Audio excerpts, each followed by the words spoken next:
Senador Iñárritu. Qué mal está Corea del Norte, ¿verdad, señorías? 800 alcaldes perseguidos y 14 miembros del gobierno detenidos. Qué mal está Venezuela, ¿verdad? 3 barcos con tropas a ocupar policialmente Cataluña. Pues bien, continúen así, que van a hacer independentista hasta Piolín. Ustedes han conseguido portadas tan gráficas como esta de la CNN, diciendo que son la vergüenza de Europa, the shame of Europe. Esta también del Bloody Sunday, Domingo Sangriento, pero incluso el preparado que organizaron y dirigieron ustedes ha conseguido esta portada tan gráfica. Creen que han hecho el ridículo internacional. ¿Conoce usted lo que es la lluvia dorada? El mito de Zeus y Danae de la mitología griega.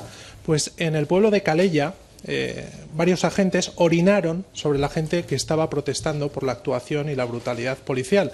Usted seguramente conoce a estas 4 personas que he mencionado, que por hacer política, por ser representantes de asociaciones, están encarcelados en España, no están encarcelados en Cuba, no están encarcelados en Venezuela. Un respeto, por favor, señores. Le agradecería, señor presidente, que calme a la bancada del Partido Popular, que s'ha puesto un poco nerviosa, no sé si por el hambre o por la hora.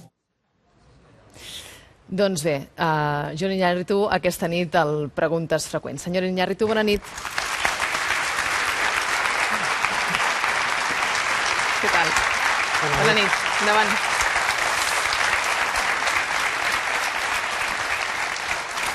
Com les gasta, no, al Senat? Es mi trabajo, sí. I la resta de senadors com es prenen aquestes intervencions seves? Bueno, hay de todo. Hay algunas que lo toman con humor y, como hemos visto en el vídeo, hay otros que no se lo toman con tanto humor y se ponen un poco nerviosos, pero bueno, eso es un poco el juego parlamentario. Ara mateix, el Senat, per què serveix? Bueno, teniendo en cuenta que es una de las 2 cámaras que tiene el sistema legislativo español, en teoría sirve para lo mismo que sirve el Congreso, pero teniendo en cuenta que hay una mayoría amplísima, absolutísima del Partido Popular, sirve tan solo, desde mi punto de vista, para controlar al gobierno desde los que no somos del grupo mayoritario. Y en esa labor de control al gobierno, pues nos habéis visto en comisiones, nos habéis visto en el Pleno, que yo creo que es a lo que se le puede sacar un poco de jugo, porque el resto de acciones, ya sean legislativas o ya sean propositivas, no se va a aprobar nada que no quiera el Partido Popular, por lo cual da mucho más juego político el Congreso. Pero respecto a las capacidades, en teoría, son las mismas. Ahir el vam veure a les portes del Tribunal Suprem donant suport als polítics catalans que estaven citats pel jutge Llarena. ¿On ha quedat la política en els últims mesos a l'estat espanyol?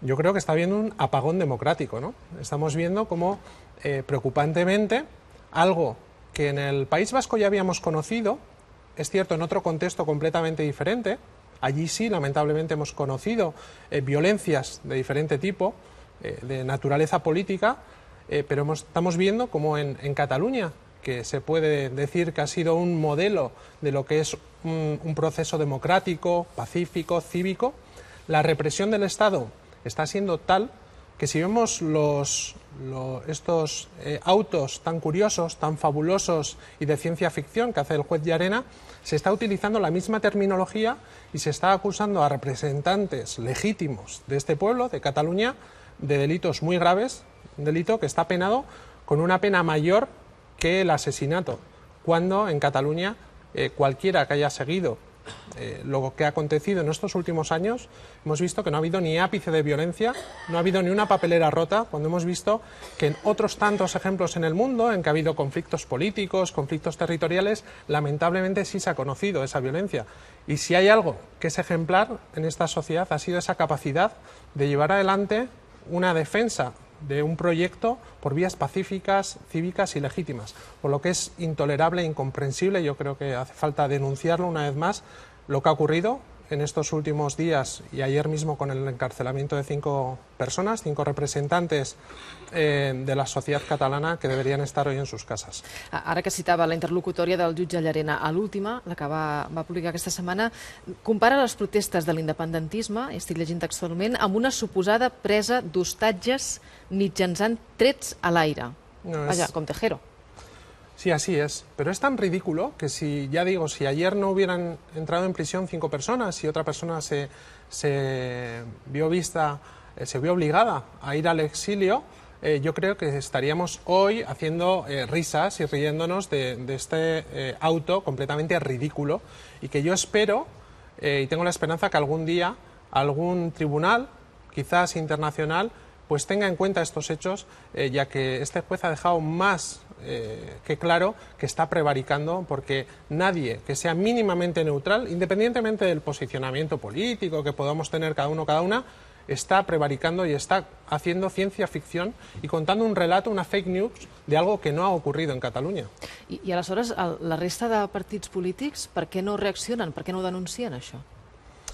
Curiosamente, el tripartito del 155 se han puesto de acuerdo, en general están en desacuerdo en muchas cosas, pero para tomar una decisión tan drástica como fue el 155, además interpretándolo de una manera ad hoc y yo creo que fuera de lo que permite incluso la Constitución, para eso sí se pusieron de acuerdo. Es cierto que se oyen voces, quizás de representantes que hoy no tienen tanto peso en sus respectivos partidos, que ya empiezan a ponerse nerviosos y a ver que esta bola de nieve que pusieron en marcha cuando judicializaron lo que es un conflicto político, pues se está excediendo y se está haciendo demasiado grande. Pero el establishment, el gobierno y todos esos poderes, ya digo, los clásicos del Estado, los fácticos, están dando apoyo y no se están asustando, no solamente porque se está cometiendo una barbaridad, sino porque además yo creo que se están pegando un tiro en el pie, porque están convirtiendo a España en la Turquía occidental, están convirtiendo a un Estado que cada vez tiene menos calidades y menos libertades democráticas, y esto yo creo que debería hacer preocuparse a cualquier persona del Estado español, independientemente, ya digo, de cuál sea su posicionamiento hacia lo que pueda ser un proceso independentista en Catalunya. Alfredo Pérez Rubalcaba fa unes setmanes deia que l'estat espanyol pagaria el cost de treure's Puigdemont de sobre. Quin cost acabarà pagant l'estat espanyol en tot plegat? Ese, el aparecer en el plano internacional como un Estado que no goza de las calidades democráticas que pueden tener los estados que hay en el entorno. Y esto va desde la falta de independencia judicial, y no hay más que mirar el informe Greco, el último informe Greco, en el que está denunciando España una vez más por falta de independencia judicial, y luego nos enteramos que la señora vicepresidenta hace llegar al Tribunal Constitucional que el procesamiento y la inhabilitación de Puigdemont es necesaria.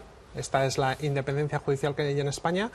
Tenemos el caso de que en este momento hay 9 personas que son presos políticos de libro, de acuerdo con la definición de la resolución 1900 del Consejo de Europa, no porque yo haga una interpretación, sino si vemos los 5 criterios que establece el Consejo de Europa para definir lo que es un preso, una presa política, que no es fácil porque siempre hay debate, pues estas personas cumplen más de 3 criterios. Entonces, este es el precio que tienen que pagar, que es cierto que han tenido el apoyo de lo que es la institución o las instituciones que componen la Unión Europea como club de estados, pero la opinión pública, cada vez más medios de comunicación, cada vez más partidos, cada vez más parlamentos. Ayer mismo incluso los representantes del gobierno helvético volvían a decir que en el caso de que la señora Marta Rovira, a la cual le envío un beso muy fuerte desde aquí, estuviera en Suiza, ellos no la iban a entregar porque ellos no hacen extradiciones de tipo político.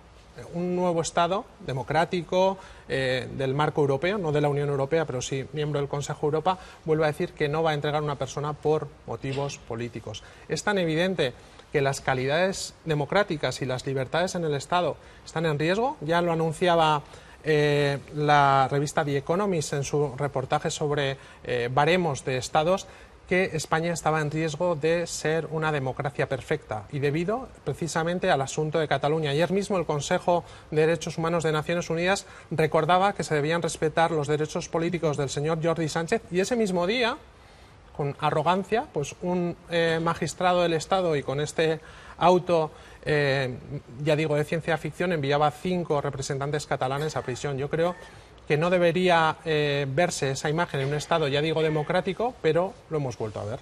¿Y la Unión Europea? ¿Dónde está? ¿Y la Europea qué, no? Como decía Rajoy. Pues es cierto que ha habido algún pronunciamiento. No son tan conocidos desde el Estado, pero el presidente del Consejo del Consejo Europeo, el 2 de octubre, dijo que había repetido varias veces al Estado español "no violence and dialogue". Yo no sé si porque se lo dijo en inglés o qué, pero el señor Rajoy no lo entendió y aplicó lo contrario. Aplicó la violencia y no aplicó el diálogo. Está habiendo ya resoluciones, está habiendo movimientos de varios estados, pero tenemos que tener en cuenta que las estructuras estatales y los miembros del club de estados que son la Unión Europea pues se apoyan entre ellos. Y hemos visto cómo incluso el Estado español ha tenido que enviar a miles de militares a Letonia para que Letonia no tuviera un pronunciamiento público de apoyo a lo que era el Procés o la Declaración de Independencia. Pero bueno, Europa es más que los estados, ya digo, hay sociedad, hay partidos, hay agentes sociales, hay periódicos, hay medios que están clamando ya al cielo diciendo que esto no tiene lugar en Europa o no tiene que tener lugar. Veient com han anat les coses amb l'independentisme català, a Euskadi la via unilateral queda descartada? Yo creo que no, es que yo no las veo confrontadas. Lo lógico, lo de sentido común, es que haya un proceso bilateral entre lo que se llama el Estado matriz y el territorio que quiere llevar a cabo un proceso de autodeterminación o de decisión. Pero como hemos visto en Cataluña, tras 18 intentos bilaterales por parte de los representantes de Cataluña, se han encontrado con la unilateralidad del Estado. Y decía, ¿no?, la opinión jurídica del Tribunal de Justicia Internacional respecto a la sentencia de Kosovo, decía que cuando se acaban esas vías bilaterales se legitiman las unilaterales. Yo creo que hay que intentarlo una y otra vez, y además ya digo, es un estándar internacional y es de sentido común, intentar llegar por la vía del diálogo, del acuerdo, para establecer cuáles deben ser los criterios, por ejemplo, para celebrar una consulta o un referéndum. Pero cuando se agotan esas vías y tú tienes la legitimidad de un pueblo, de una mayoría ciudadana, y cuanto más grande sea esa mayoría, pues más apoyo tendrás y más legitimidad tendrás para llevar a cabo un proceso que te está pidiendo tu sociedad. Pero ya digo, lo principal debe ser intentar las vías bilaterales una y otra vez, pero si tienes enfrente un muro y te estás encontrando con un Estado que no solamente te dice que no una y otra vez, sino que es capaz de hacer lo que nadie había hecho hasta ahora, que es reprimir un plebiscito. Nunca en la historia, y lo consultaba con un profesor además de la Universidad Pompeu y Fabra, que ha escrito bastante sobre esta materia, el profesor Jaume López, decía, no ha habido nunca en la historia un ejemplo que un Estado haya reprimido un plebiscito, ya fuera unas elecciones, un referéndum, una consulta, y ya fuera también de carácter legal, ilegal o alegal, que se hubiera utilizado la violencia, la represión contra algo que es precisamente el ejemplo democrático, ¿no?, que es que haya gente que vaya a participar en un acto plebiscitario. Es lo más opuesto que puede haber la violencia al gesto de introducir la opinió ciutadana en una urna. I per part de l'independentisme, quins errors creu que s'ha comès? Potser no tenir prou base social? A ver, yo desde fuera, y no voy a criticar en ningún momento cosas que yo creo que se podían haber hecho mejorables desde Cataluña, porque muchas veces yo digo que yo a Cataluña he venido a tomar apuntes y a tomar ejemplo, ¿no?, porque han sido referente, y vuelvo a decir, en algo que lamentablemente en Euskal Herria, en el País Vasco, no hemos conocido, ¿no?, poder llevar un proceso en el cual la violencia estuviera fuera, y ahora hemos visto cómo la violencia, la única que ha habido aquí es la que ha venido del Estado. ¿Errores? No lo sé. Lo que hay que hacer es intentar crear las mayorías más amplias posibles, tener unidad de acción. Eso es obvio, y yo veía la semana pasada los intentos desesperados, tanto de las filtraciones que está habiendo algunos medios de comunicación, las declaraciones del gobierno, incluso del magistrado Llarena, que es dividir al soberanismo y a ese frente democrático catalán, por lo cual, ante ello, y como decía un político vasco, Santi Brouard, decía que siempre hay que hacer lo contrario que quiere tu adversario, y en este caso, si el adversario quiere dividir, hay que unirse y hay que buscar ese mínimo común denominador para seguir adelante. Ya digo, mayoría amplia, unidad, y desde mi punto de vista, pues ser pragmáticos, ¿no? No se llega al Everest directamente, sino hay que ir de campamento en campamento, desde el campamento base hasta la cima, y teniendo un pueblo detrás con una mayoría clara y un mensaje claro, y haciéndolo a la catalana, ya digo, pacíficamente, democráticamente, cívicamente, yo creo que Cataluña llegará a ser lo que quiera su ciudadanía. Será más fácil, será más difícil, habrá más represión, habrá menos represión. pero finalmente en el marco occidental, por mucho que España se esté convirtiendo en la Turquía occidental, la sociedad catalana será lo que quiera ser. I Euskadi, on vol arribar? Què vol ser Euskadi, senyor Iñárritu? La situación de Euskadi, de la comunidad autónoma vasca o de Euskal Herria, del País Vasco, es diferente. Nosotros estamos en una situación posviolencia. En las próximas semanas, en los próximos meses, va a haber una buena noticia, como es la desaparición de ETA. La dissolució. La disolución, la desaparición, porque también hay debate sobre la terminología. Ya siempre hay debate sobre todo, pues en este caso hay sobre la terminología, la desaparición de la ecuación política de ETA, lo que es una buena noticia. Y en esa fase posviolencia todavía quedan asuntos por hacer, como es el reconocimiento de todas las víctimas de cualquier tipo de violencia, de todas ellas, y esto es importante también, y hacer también un análisis sobre lo que fue el pasado, puede ser una comisión de la verdad. Entonces estamos en esa fase. Sobre el proceso soberanista, los que somos independentistas desearíamos tener activado por ejemplo, a un partido nacionalista vasco o incluso a Podemos, que apoya el derecho a autodeterminación también en el País Vasco, para poder llevar en marcha ese proceso. En este momento, en el Parlamento Vasco hay una ponencia de autogobierno que veremos cómo queda, pero ya digo, estamos en situaciones diferentes, partimos de bases también diferentes, tenemos instituciones de autogobierno que no son exactamente iguales, pero ya digo, teniendo una mayoría amplia y el deseo claro de una sociedad, que yo espero que en el caso de la sociedad vasca sea también cuanto antes, podrá haber más represión o más tipo de amenaza o tsunami represivo por parte del Estado, pero si cuentas con el apoyo mayoritario de tu sociedad y esa voluntad clara, yo creo que llegaremos a donde queramos, que yo espero que sea la independència. Senyor Iñárritu, els quatre periodistes que tenim aquesta nit al plató li volen fer preguntes. Comencem per l'Israel García Juez. Hola, buenas noches, señor Iñárritu. Un gran demócrata y también un gran intelectual, el señor Arnaldo Otegi, ha escrito esta tarde en Twitter una frase que se la voy a leer textual para que usted, por favor, nos la comente. El mensaje es que una república no es posible por vías pacíficas. Creo que usted ha interpretado mal las declaraciones que hizo ayer el señor Otegi, Sí. que estaba diciendo que muchas veces en el País Vasco hemos oído eso, que sin violencia todo es posible. Esto se repetía como un mantra una y otra vez, con una solicitud que yo creo que era justa, que es que desapareciera la violencia del País Vasco, y diciendo que si no había violencia cualquier debate era posible, cualquiera. Se modificarían los marcos constitucionales incluso si había una sociedad detrás que lo apoyase. Pues ayer se vio cómo representantes pacíficos, legítimos, democráticos de la sociedad catalana fueron encarcelados injustamente por haber cumplido un mandato democrático. Esto no es lo que dice el señor Otegi. Otegi está diciendo lo que hace el Estado español. Está diciendo que siempre eso que se había dicho, que sin violencia todo era posible, es mentira. Es mentira y se está viendo con la represión del Estado. ¿Nos puede usted explicar cómo en un Estado tan represor puede usted ser, por ejemplo, senador de Bildu, que es heredera de Herri Batasuna? No sea osado, señor Israel.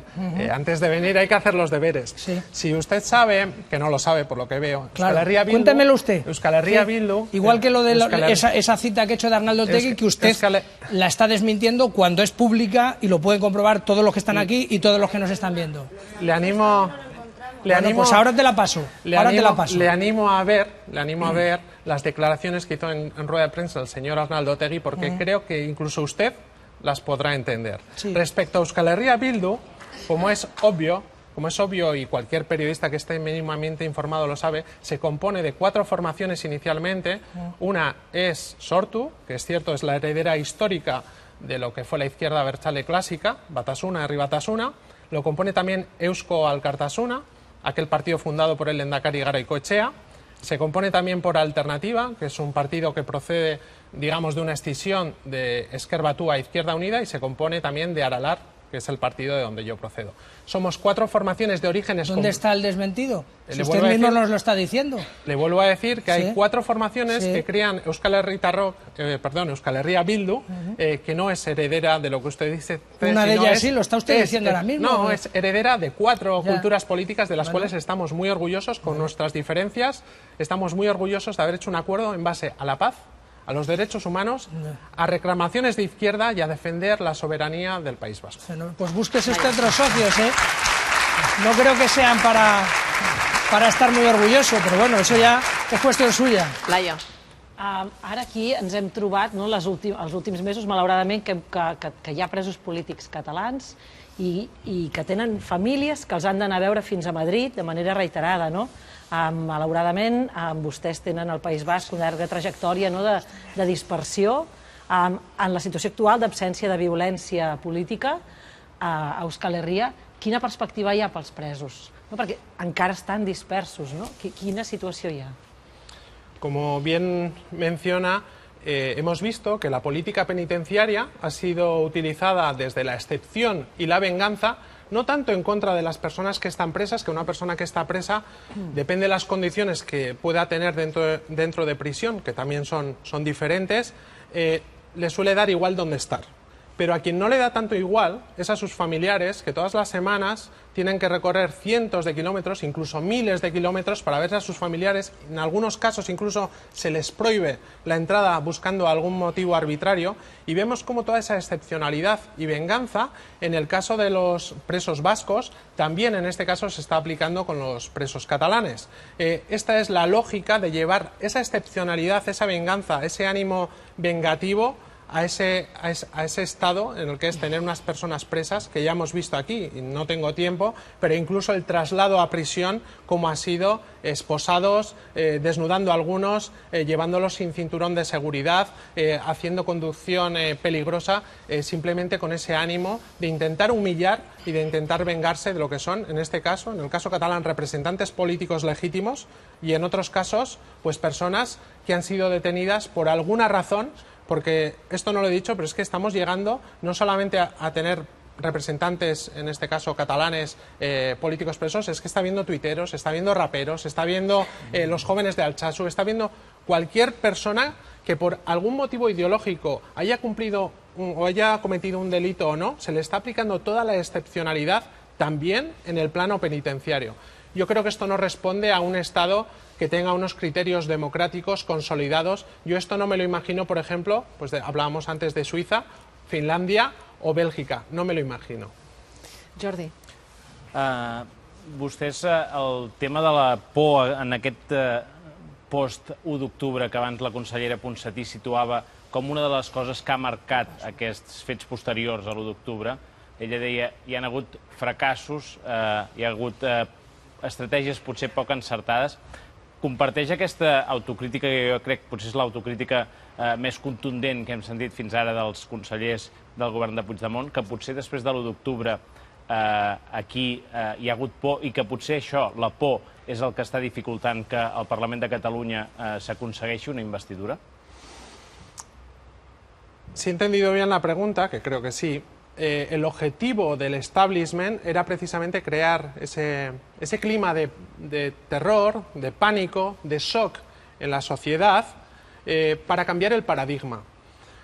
Si hay un proceso en marcha de tipo político, y vuelvo a decir, ejemplar, democrático, pacífico, algo, ya digo, que los que venimos desde Euskal Herria lo tomamos como ejemplo, si tú organizas una escabechina como la del 1 de octubre, si tú reprimes y detienes a personas, les llevas a intentas detener a todo el gobierno y detienes a todos los que están aquí, les acusas de un sinsentido. ¿Quién conocía lo que era el delito de sedición? Sonaba a la vida de Brian, sonaba algo ridículo. El delito de rebelión, algo más extraño todavía, que sonaba al 23F, porque era un delito justamente previsto para que aquellos militares que provenían del régimen anterior no tuvieran la tentación de levantarse en armas porque no habían hecho esa depuración que debían haber hecho en el año 78.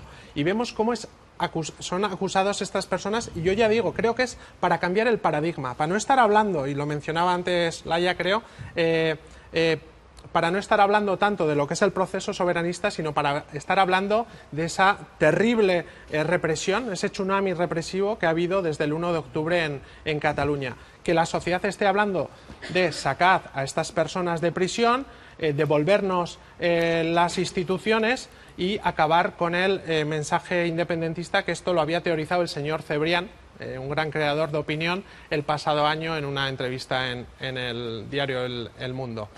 Digo, desde mi punto de vista, no es porque el Estado sea Turquía, que tiene visos o cada vez se acerca más, sino para cambiar el paradigma.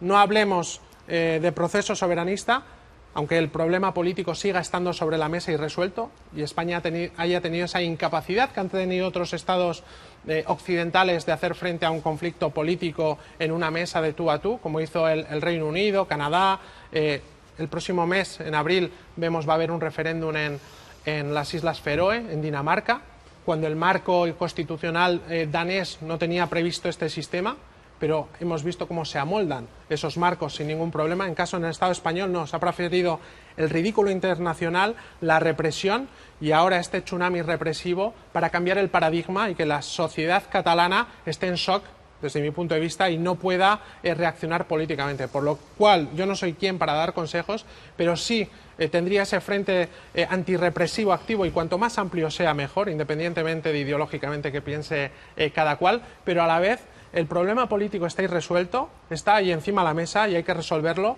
ya digo, desde el sentido común y sobre todo dando al principio democrático esa prioridad, que sea la sociedad catalana la que decida cómo quiere organizarse institucionalmente en el futuro.